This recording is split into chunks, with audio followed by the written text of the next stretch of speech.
আমরা 267 নোটিশ দিয়েছিলাম, কেননা গোটা দেশ জুড়ে বাংলা বলার অপরাধে যেভাবে বাংলাভাষী মানুষের ওপর আক্রমণ হচ্ছে, বাংলা বলার অপরাধে বাংলাদেশি তকমা দিয়ে দেওয়া হচ্ছে এবং প্রতিটা ডবল ইঞ্জিন রাজ্যে, বিজেপি শাসিত রাজ্যে, সে দিল্লি হোক, দিল্লি থেকে আসাম, আসাম থেকে উড়িষ্যা, সেখান থেকে ছত্তিশগড়, মধ্যপ্রদেশ হয়ে মহারাষ্ট্র, সর্বত্র বাংলা বলাটা যেন অপরাধে পরিণত হয়েছে। আমাদের 267 নোটিশ তাই নিয়েছিল।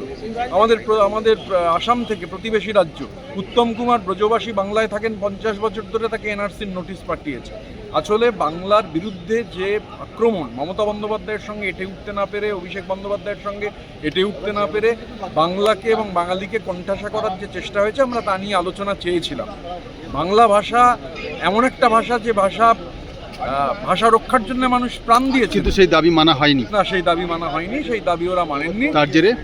তার জেরে আমরা হাউস অ্যাডজর্ন হয়েছে, আমরা আবার তুলব। এভাবে মানে বাংলাদেশে যে আজকের বাংলাদেশ, পূর্ব পাকিস্তানের যে ভাষা আন্দোলন বা বরাক উপত্যকার যে আন্দোলন, এইসব আন্দোলনের মূল কথা হচ্ছে ওরা আমার মুখের ভাষা কাইরা নিতে চায়, যে ভাষায় কথা বলি তো আমার বাপদাদায়। তো বাপদাদার ভাষা রক্ষার লড়াইয়ের যে আন্দোলন, মমতা বন্দ্যোপাধ্যায় নতুন করে ভাষা আন্দোলনের ডাক দিয়েছেন।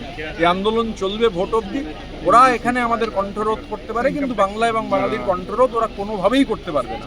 বাংলা ভাষা তার স্বমহিমায়, বাংলা ভাষা রক্ষার জন্য যে লড়াই, নতুন করে সেই লড়াইয়ের মমতা বন্দ্যোপাধ্যায় ডাক দিয়েছেন, এই লড়াইকে মানুষ সফল করে তুলবে।